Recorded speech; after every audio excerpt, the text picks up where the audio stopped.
ডেমোক্রেটরা কি ক্যাপিটালাইজ করতে পারবে এই যে কেয়াস তৈরি হয়েছে? Can they do anything? What can they do? আমরা তো সেরকম কোনো কিছু দেখছি না। আর ডেমোক্রেটিক পার্টি কিন্তু অত্যন্ত আনডেমোক্রেটিক, তারা তাদের লিডারশিপকে তারা জাগতে দেয় না, তারা এটাকে দমন করে ফেলে। এটা হচ্ছে একটা মূল অসুবিধা। ডেমোক্রেটিক পার্টির মেইন লিডারশিপকে বাদ দিয়ে একটি বিকল্প নেতৃত্ব গড়ে উঠছে, এবং আমার ধারণা যে এই নেতৃত্ব আলটিমেটলি ডিফাইন করবে মিড টার্মের ইস্যুগুলিকে, এক নম্বর ট্রাম্পের বিরুদ্ধে ক্যাম্পেইনকে। উনার মধুর একটি 50% উনার যে ইনভেন্টরি এটি ক্রয় করতো ইউএস এইড, সেটি দেওয়া হতো স্কুলগুলোতে। এই ইউএস এইড বন্ধ হয়ে যাওয়ার ওনার 50% পারচেস ক্যান্সেল হয়ে গেছে, which is from the government. আপনাকে নির্দেশ দেওয়া হচ্ছে যে আপনার সহকর্মী কখনো অ্যান্টাই ক্রিশ্চিয়ান কোনো মন্তব্য করে কিনা। এর সঙ্গে স্টেটের কি সম্পর্ক? ফরেন পলিসির কি সম্পর্ক? ডেমোক্রেটরা কি ক্যাপিটালাইজ করতে পারবে এই যে কেয়াস তৈরি হয়েছে? Can they do anything? What can they do? আমরা তো সেরকম কোনো কিছু দেখছি না।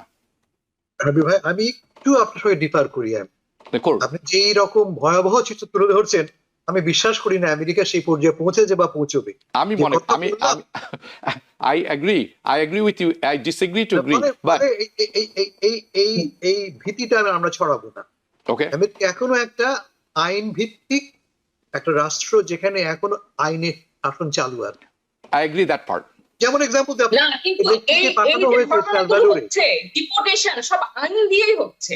এক্স্যাক্টলি, আইনের বাইরে কিছু নয়, আইনের বাইরে কিছু। আপনাকে মানে এক্সিকিউটিভ অ্যাকশন নেওয়া হচ্ছে, তাকে চ্যালেঞ্জ করা হচ্ছে, কোর্ট সিদ্ধান্ত দিচ্ছে। Ultimately court is a decider. তার মানে আইন ব্যবস্থা, আইনের ব্যাখ্যা আপনি আমি আমাদের মতো করে পলিটিক্যাল করতে পারি আমি, কিন্তু জাজকে তো ট্রাস্ট করবো আমি। তাই যে ট্রাস্ট না করলে তো সব ব্যবস্থা ভেঙে গেল। লক্ষ্য করে দেখবেন, যেমন ধরা যাক যে লোকটিকে পাঠানো হয়েছে, সুপ্রিম কোর্ট কি বলছে? ইউএস সিটিজেন, তাকে পাঠিয়ে দেওয়া হয়েছে এল সালভাডোরে। অ্যাডমিনিস্ট্রেশন বলছে ভাই ভুল করেছি। জাজ তখন সুপ্রিম কোর্ট বলছে you must facilitate his return. তোমাকে ট্রাম্প অ্যাডমিনিস্ট্রেশন তাকে ফেরত আনার ব্যবস্থা করতে হবে। আমি বলার চেষ্টা করছি যে এখনো এই অবস্থা হয় নাই। রাশিয়া নয়, এটা চীন নয় আপনাকে ঘর থেকে ধরে বিদেশে পাঠিয়ে দেবে। এখনো ওই দেশে আইন আছে। কেমন? এটা এক নম্বর কথা। দু নম্বর কথা, আপনি কি দেখলেন গত সপ্তাহে, গত শনিবার রোববার কি দেখলাম আমরা? সারা দেশ জুড়ে প্রায় 1500 প্রোটেস্ট, এবং প্রোটেস্টটা ডেমোক্রেটরা করেছে, রিপাবলিকানরা করেছে, লিড নিয়ে যে ডেমোক্রেট। অবভিয়াসলি সারা দেশ জুড়ে প্রোটেস্ট হয়েছে। আমি জাস্ট একটা এক্সাম্পল দিই আপনাকে। আমাদের নিউ ইয়র্কের বাফালোর কাছে স্যাক হারবার বলে জায়গা একটা আছে, ছোট্ট একটা শহর, যে শহরের সর্বমোট লোকের বাসিন্দা হচ্ছে 1500। সেই শহর থেকে গত 10 দিন আগে একজন ইমিগ্রেন্ট, আনডকুমেন্টেড ইমিগ্রেন্ট, যে কিনা প্রসেসের মধ্যে আছে, কোর্টে হাজিরা দিচ্ছে, সে এবং তার 3 ছেলে মেয়েকে ধরে নিয়ে টেক্সাসে পাঠিয়ে দেওয়া হয়েছে তাকে ডিপোর্ট করবে বলে। The whole city showed up to protest. পুরো শহর, 1500 লোকের শহর, 1100 লোক including its mayor, everybody showed up. ফলটা কি হয়েছে? সরকার সেই মহিলাকে এবং তার 3 বাচ্চাকে ফেরত পাঠিয়েছে। আমি বলার চেষ্টা করছি, প্রোটেস্ট ওয়ার্কস, প্রতিবাদ কাজ করে। What we need, what Democrats need, raise their voice. কেমন? দুভাবে। প্রথমত আপনাকে সংগঠিত হতে হবে, স্ট্র্যাটেজিক্যালি হিট করতে হবে। 2 নম্বর হচ্ছে যে লিড কে নেবে। এ নিয়ে আমরা গত সপ্তাহে কথা বলেছি। যে ডেমোক্রেট লিডারশিপ এই মুহূর্তে আছে, তারা গত জেনারেশনের একজন লোক নেই যাকে বলতে পারি আমরা এই লোকটা তাকে আমি ফলো করতে চাই। আপনারা দেখে দেখবেন যে অলরেডি বার্নি স্যান্ডার্স এবং এওসি একটি অলমোস্ট তাকে পরাশোদ্ধার তৈরি করেছে। তারা দুজন মিলে বিভিন্ন শহর ঘুরে বেড়াচ্ছে। গত সপ্তাহে তারা গিয়েছিল নেভাডাতে, এবং প্রায় 20,000 লোক সেখানে জড়ো হয়েছে। তার মানে we see A parallel movement taking place. Already একটা প্যারালাল মুভমেন্ট তৈরি হচ্ছে। ডেমোক্রেটিক পার্টির মেইন লিডারশিপকে বাদ দিয়ে একটি বিকল্প নেতৃত্ব গড়ে উঠছে, এবং আমার ধারণা যে এই নেতৃত্ব আলটিমেটলি ডিফাইন করবে মিড টার্মের ইস্যুগুলিকে, এক নম্বর ট্রাম্পের বিরুদ্ধে ক্যাম্পেইনকে। মোস্ট ইম্পর্টেন্টলি আমি যেটা লক্ষ্য করছি যে শুধু ডেমোক্রেট না, এই মেইন কি ইস্যুগুলি নিয়ে তারা ক্রমান্বয়ে রিপাবলিকানদের কাছ থেকে সমর্থন পাবে। So a whole national movement is emerging. কারণ হচ্ছে কি, আমার পকেট বুক ইস্যু, আমার বেসিক ইস্যু, কথা বলার ইস্যু। আমি আপনাকে একটা এক্সাম্পল দিই। গতকাল এটা ঘটেছে, গতকালের কথা। গতকাল স্টেট ডিপার্টমেন্ট, আমাদের পররাষ্ট্রমন্ত্রী রুবিও সাহেব নির্দেশ দিয়েছেন প্রতিটি স্টেট ডিপার্টমেন্ট কর্মচারীকে একে অপরের কথা শুনতে কেউ এন্টি ক্রিশ্চিয়ান কথা বলে কিনা। জাস্ট ইমাজিন করেন আপনি, আপনাকে নির্দেশ দেওয়া হচ্ছে যে আপনার সহকর্মী কখনো অ্যান্টাই ক্রিশ্চিয়ান কোনো মন্তব্য করে কিনা। এর সঙ্গে স্টেটের কি সম্পর্ক, ফরেন পলিসির কি সম্পর্ক, এবং মোস্ট ইম্পর্টেন্টলি আপনি বলছেন কি আপনার প্রতিবেশীর সাথে আপনার সহকর্মীর উপরে স্পাইং করতে। আমরা কোথায় এসে পৌঁছেছি? This is worse in Russia. আপনি আপনার সহকর্মীকে বাধ্য করছেন স্পাইং করতে আপনার বিরুদ্ধে। আপনি কখনো ভুলে একটা এন্টি ক্রিশ্চিয়ান কথা বলে ফেলেন কিনা। আমার হয়তো বিপদ আছে, আমি তো অনেক ঈশ্বর নিয়ে অনেক রকম কথাবার্তা বলি, এন্টি ক্রিশ্চিয়ান আর এন্টি মুসলিম টু, তখন কি অবস্থা হবে আমার? এটি হচ্ছে little Marco Rubio. You know who said this? Trump said it. Okay? Yeah, Little Marco. And this little Marco, যখন মানে he's a Christian Zionist. We all know that. So this is what is expected. Okay. It's unbelievable. It's unbelievable. পৌঁছেছি আমরা, এটা অবিশ্বাস্য, ভাবা যায় না। অবিশ্বাস্য। এবং এই লোক এই পদের যোগ্যই না। এনিওয়ে, আমি খুব দ্রুত মেহনাজ মোমেন আপনার কাছে আমি একটি প্রশ্ন করবো। বাজেট হাউসে পাশ হয়েছে একটি, which is basically Senate version and President Trump wants it. $4 trillion tax cut, $1.5 trillion Medicaid cut হয়ে যাবে, Social Security SNAP. Your comment really quickly, তারপর আমি বাংলাদেশ প্রসঙ্গে যাব। আপনার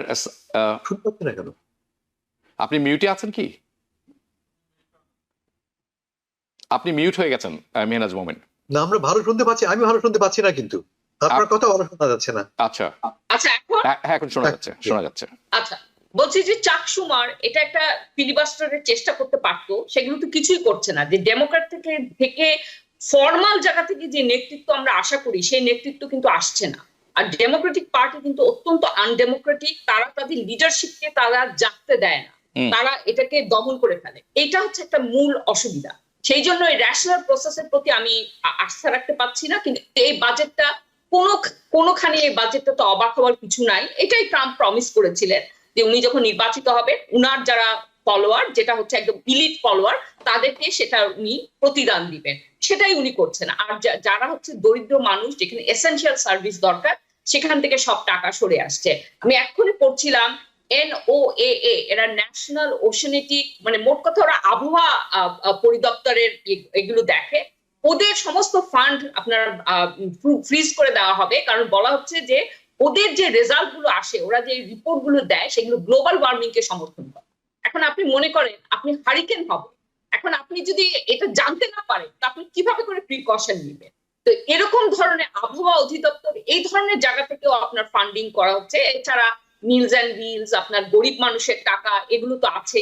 এখন ট্রাম্পের কিন্তু বিপুল সংখ্যক সমর্থন আছে, যারা ট্রাম্প সাপোর্টার, যারা কিন্তু অনেক দরিদ্র। তো তাদের উপরে যখন এই চাপটা পড়বে, আশা করি তারা ঘুরে দাঁড়াবে। কিন্তু আমি যেটা বলছি বারবার, যে পুরো প্রসেসটা, আমেরিকার স্ট্রাকচারটা দাঁড়িয়েছে, এটা একটা লেজিটিমেট প্রসেস, এভাবে আইন দিয়ে হবে, এরকম আপনার কতগুলো টাইম ফ্রেম আছে। যে আমি যাকে ইলেক্ট করলাম, আমি যদি খুশি না হই, আমার 2 বছর সময় আছে, এরপরে আমি প্রতিবাদ করব। এগুলো পুরাটাই একটা র্যাশনাল ফরম্যাট। কিন্তু এখন যে জিনিসগুলো ঘটছে, এটা র্যাশনাল না। সেই জন্য আমি খুবই শঙ্কিত। কারণ আপনি যদি এটার পেসটা দেখেন, মানে এটা আমি কল্পনাও করতে পারিনি যে 100 দিনের আগে এত পরিমাণ ক্ষতি করা সম্ভব। তো হ্যাঁ, আমি আপনার সাথে একমত। আমি একটি উদাহরণ আপনাকে তুলে ধরবো। আজ সকালে আমি একটি প্রতিবেদন দেখছিলাম, নর্থ ক্যারোলাইনার একজন মধু চাষী, হোয়াইট ফার্মার। উনি খুবই হতাশাগ্রস্ত এবং বিপর্যস্ত। কেন? উনি যে মধু চাষ করেন, তার একটি ম্যাটেরিয়াল টাইপের জিনিস উনি আনেন চায়না থেকে। আরেকটি জিনিস উনি আনেন চায়না থেকে, সেটি হচ্ছে জার। সবচেয়ে সহজ সুলভ মূল্যে আনা যায়। তো এখন উনাকে এটা তার ডাবল পে করতে হবে। এখানে যদি শেষ হয়ে যেত ঘটনা, তাহলে খুব ভালো হতো। উনার মধুর একটি 50% উনার যে ইনভেন্টরি, এটি ক্রয় করতো USAID, সেটি দেওয়া হতো স্কুলগুলোতে। এই USAID বন্ধ হয়ে যাওয়ার উনার 50% পারচেস ক্যান্সেল হয়ে গেছে, which is from the government, the largest revenue. উনি এখন জানেন না উনি কর্মী রাখবেন কিভাবে, উনি ফার্ম চালাবেন কিভাবে। এইটি হচ্ছে মানে অকার্যকর পরিস্থিতি, যখন আপনি কানেক্টেড না আপনার মানুষের সাথে, আপনি হম্বিতম্বি করে সিদ্ধান্ত নিচ্ছেন, অবাস্তব সব সিদ্ধান্ত নিচ্ছেন। এবং দেশ চালানোর ফরেন পলিসির বিন্দুমাত্র কোনো অভিজ্ঞতা আপনার নেই, আপনি একজন অ্যারোগেন্ট ইডিয়েট। নিউ ইয়র্ক থেকে সম্প্রচারিত TVN 24 টেলিভিশন বিশ্বজুড়ে বাঙালির কণ্ঠস্বর।